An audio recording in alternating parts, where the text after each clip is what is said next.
Assalamualaikum warahmatullahi wabarakatuh. Jumpa lagi dengan saya Petruk. Dan untuk kesempatan video kali ini saya akan meneruskan untuk diskusi bersama Kang Omen tentang kewirausahaan. Dan rencananya Kang Omen kita mau merinci kan? Ya, karena masih banyak pertanyaan dari teman-teman tentang kelanjutan materi yang kemarin. Ya. Ya, mereka kan mau mulai tertarik gitu kan, banyak yang tertarik untuk dunia usaha ini. Iya. Ya, tapi saya tekankan lagi, ya ini bukan berarti mengajarkan gitu Iya, kan, iya, ya. iya, iya. Kita diskusi bareng, Diskusi artinya bareng. kami juga masih menunggu gitu kan, tentang komentar Iya, atau mungkin ada pendapat lain Pendapat lah lain, yang iya, iya, iya. yang menambah wawasan menambah kita wawasan tentang kita. Bagaimana sih dunia usaha itu Iya, gitu. iya. Nah, jadi kan kemarin sudah dibahas bahwa kewirausahaan itu bisa kita pelajari atau kita gali dari kalimatnya dulu. Iya, iya. Dimana kewirausahaan itu memiliki beberapa suku kata, yaitu ke, Iya. wira, usaha, dan an. Iya, iya, iya. Kita buka tentang ke dulu ya. Iya, iya. Ke itu kan menunjukkan arah yang Iya, kan iya, iya. kemarin. Nah, terus kan pertanyaan dari teman-teman, seperti apa sih cara kita menemukan arah gitu kan? Kan Nah, ini kan ke itu menentukan arah, Ya, terus menentukan wira arah. itu kan jiwa perwira. jiwa perwira, terus Usaha itu usaha proses, itu proses, untuk mendapatkan hasilnya. ya, terus an itu adalah konsistensi, Konsistensi kita tentang pilihan kita ya, tadi. ya, ya, termasuk mungkin manajemen. Ya, berbagai lah gitu kan. Nah, untuk menentukan arah ini ya, yang saya pelajari atau metode yang saya gunakan, Ya, ya. ya, kita kan kembali lagi ke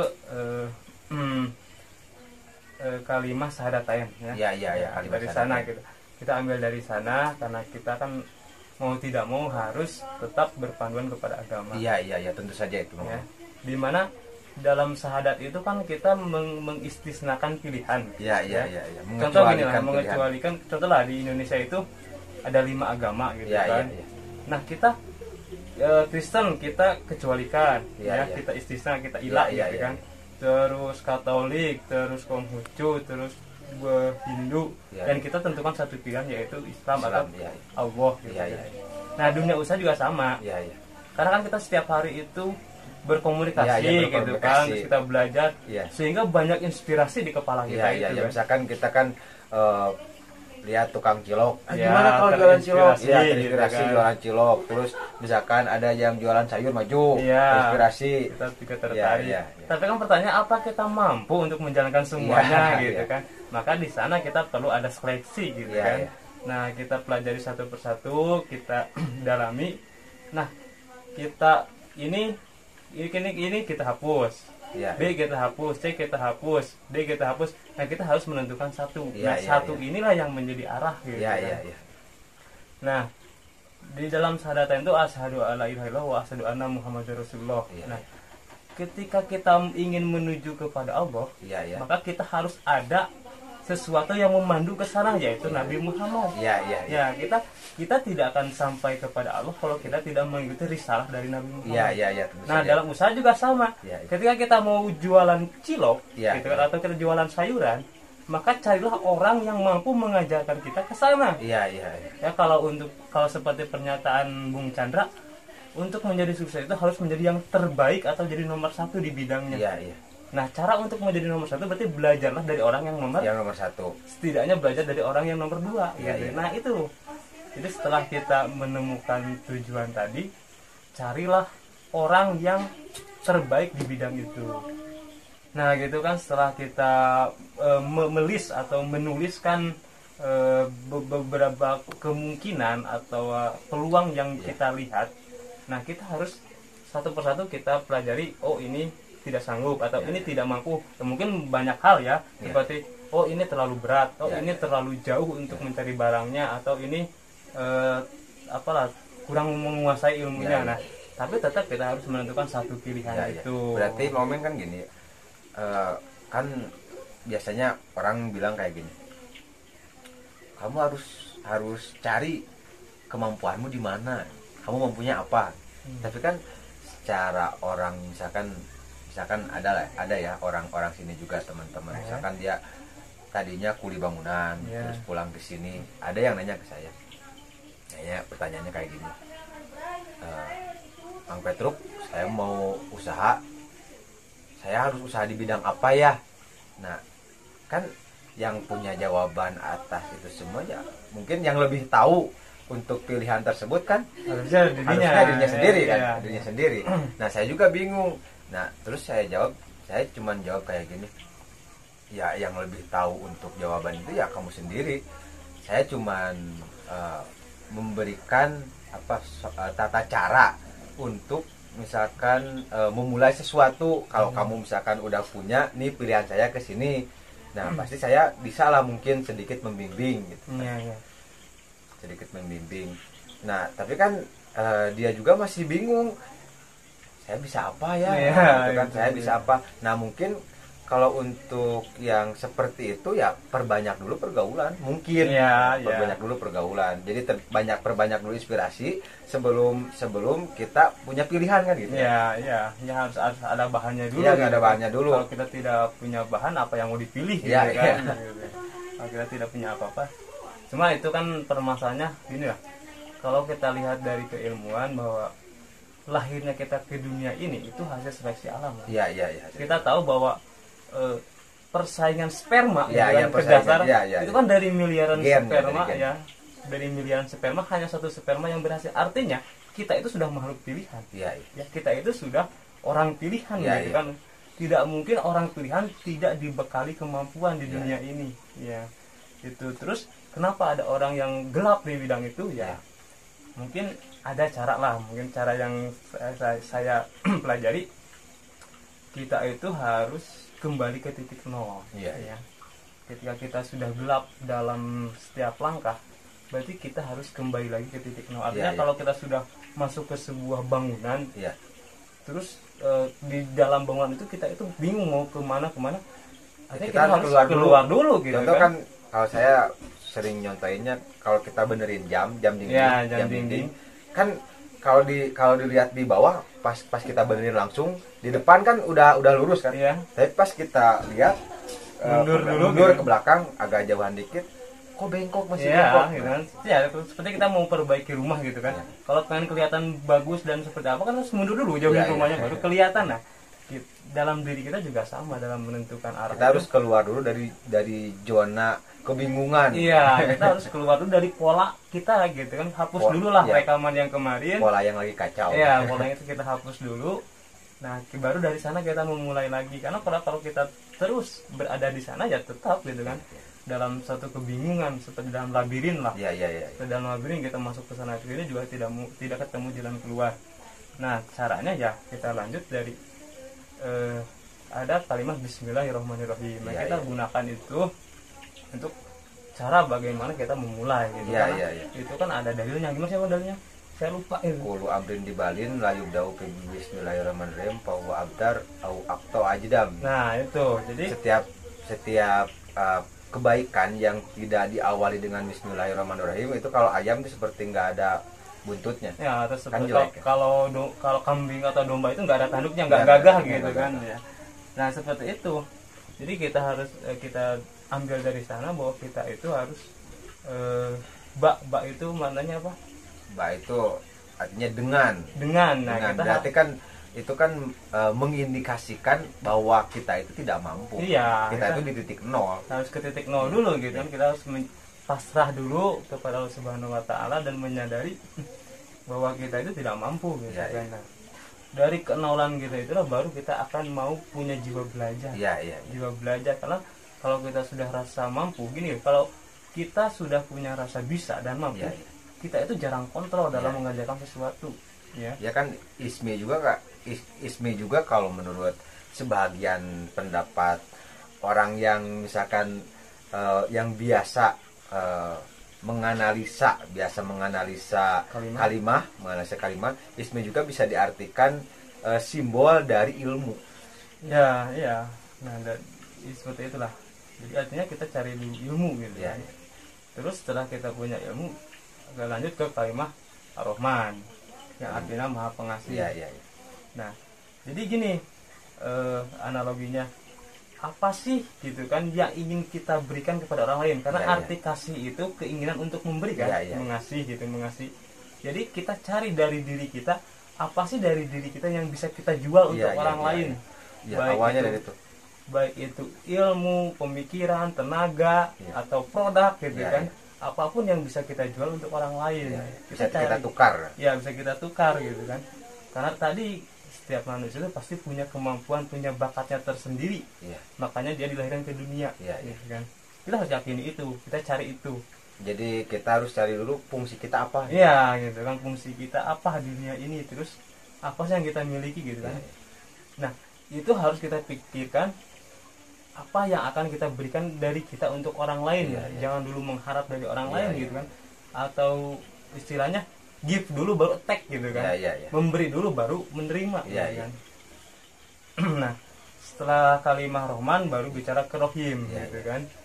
Kalau Rohim itu kan maha penyayang. Ya, ya. Artinya sayang itu berarti kan ingin mempertahankan, Ya, mempertahankan, menjaga, memelihara dan mengembangkan. Nah, dari sana setelah kita menemukan apa yang ingin kita berikan kepada orang lain, nah itu harus kita pertahankan, kita perjuangkan. Ya, kan? ya.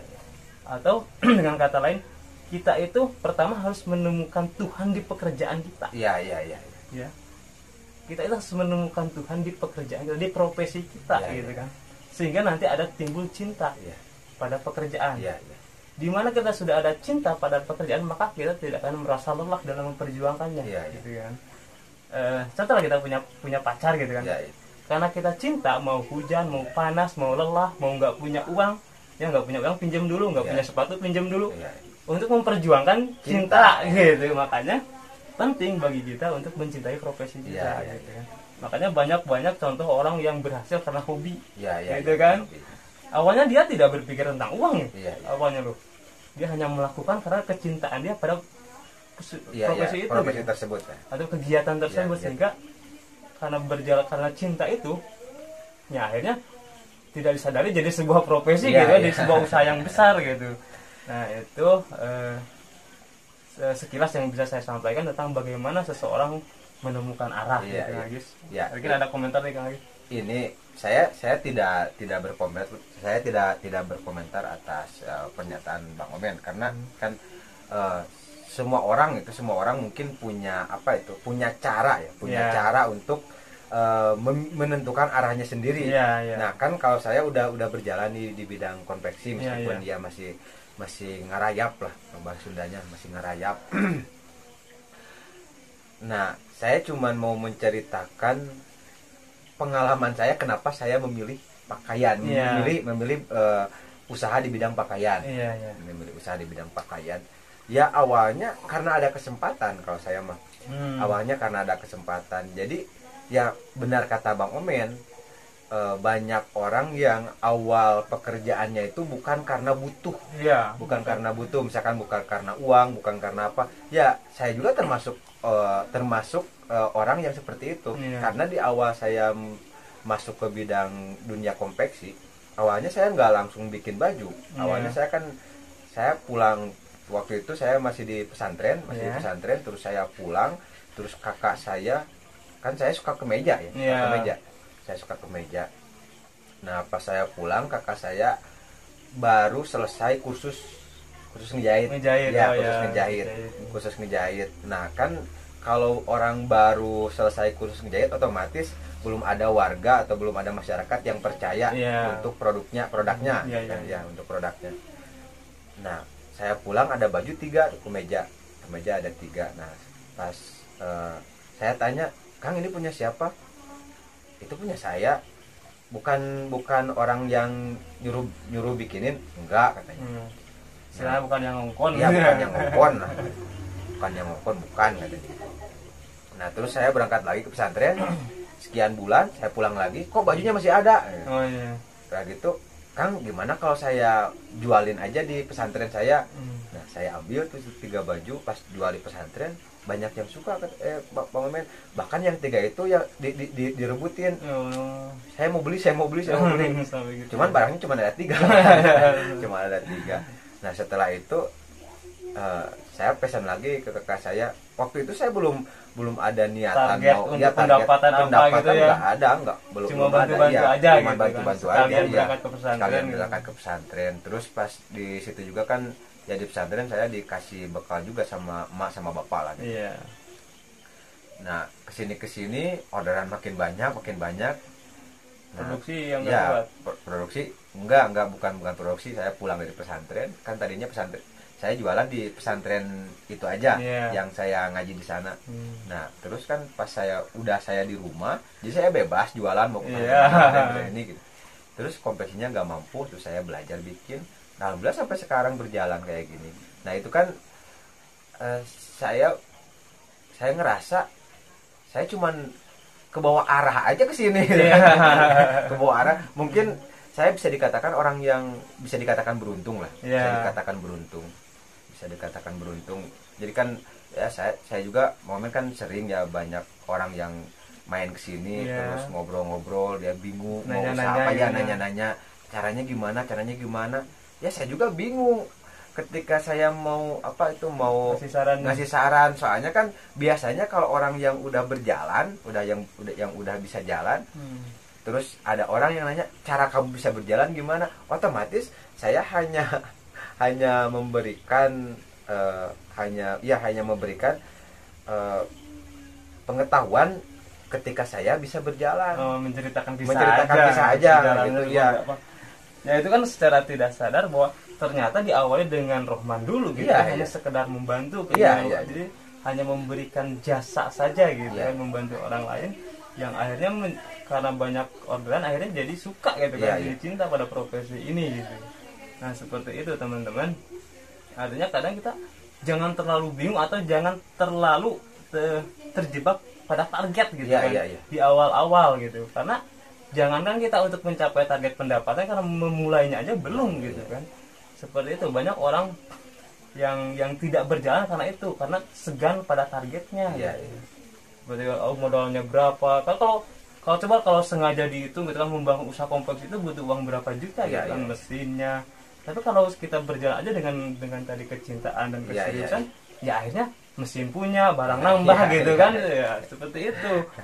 Orang-orang juga banyak yang butuhin. Iya, yang penting kita Bismillah dulu gitu. Bismillah dulu, kita buka dulu pikiran kita, Iya, iya, hati kita tentang keilmuan. Terus kita memberikan dulu pada orang Iya, lain gitu kan, memberikan manfaat dulu pada orang lain. Nah nanti orang lain akan butuh kepada kita, seperti itu. Harus dibuka dulu, tutup egonya. Nah itu kayaknya karena kita terlalu ego gitu kan. Iya, iya. Seperti kalau seorang sarjana ekonomi, Iya. dia itu tidak mau bekerja jadi supir gitu Iya. kan, karena dia merasa sarjana.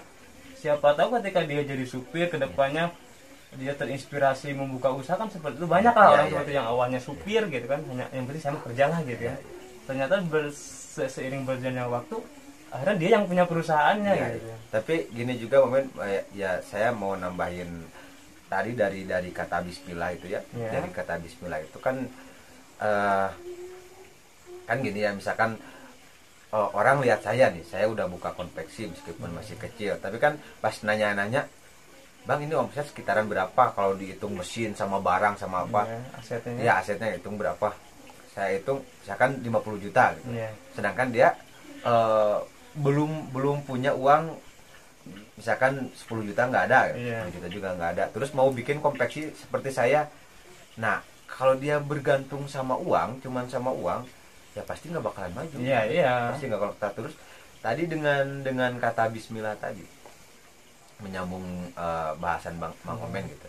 Dengan Bismillah tadi berarti kan ketika kita Bismillah, kita itu tidak hanya bergantung pada uang. Soalnya gini kan, Allah itu bebas membuat manusia bisa berjalan bisa membuka usaha dari mana saja. Iya, iya. Dari mana saja, misalkan kayak gini, kita tuh yang salahnya di kita itu kita hanya menentukan dari satu pintu. Iya, Ya, itu kita. sedangkan Allah itu kan dat mutlak ya. Dat mutlak ya. Allah mah bebas mau ngasih dari mana aja, misalkan dari kemauan dulu, dari kerja kelas dulu, atau dari pinjam dulu dari mana gitu kan. Nah kita kan terpaku dari 50 jutanya aja gitu kan. Terpaku dari 50. Makanya itu kan kata Mang Omen tadi ya benar juga gitu kan, kita harus mengosongkan dulu, berarti kan ketika kosong kita butuh. Nah, sebagai orang muslim ya kita butuh kepada Allah kan. Iya, kita harus yakin ke sana, tetap harus yakin ke sana. Iya. Karena keyakinan itu nanti dibutuhkan untuk kedepannya juga gitu kan, karena mau tidak mau yang namanya usaha itu kita akan diterpa berbagai masalah gitu kan. Nah, kalau kita tidak punya keyakinan, terus kita tidak punya cinta, tidak punya kasih, itu peluang untuk mundur sangat besar. Tapi karena kalau kita sudah diawali dengan keyakinan dan cinta tadi pada profesi kita, dan kita juga keinginan untuk membantu orang lain, apapun masalahnya tidak akan berpengaruh. Tidak akan berpengaruh gitu kan. Bahkan sekali kalau orang yang sudah seperti itu mau usahanya bangkrut, dia nggak stres gitu kan. Nggak stres. Ya tinggal mulai lagi aja gitu kan, karena dari awal kita juga nggak punya apa-apa gitu kan. Ketika kita bangkrut gagal ya ulang lagi aja apa masalahnya gitu itu kan berlawanan sekali dengan orang yang di pikirannya cuma target. Misalkan ketika dia tidak mencapai 100 juta dalam setahun, mungkin ketika 2 tahun dia masih cuman punya 50 juta, mungkin usahanya cuman sampai di 2 tahun itu. Iya, dia akan selalu merasa gagal gitu kan.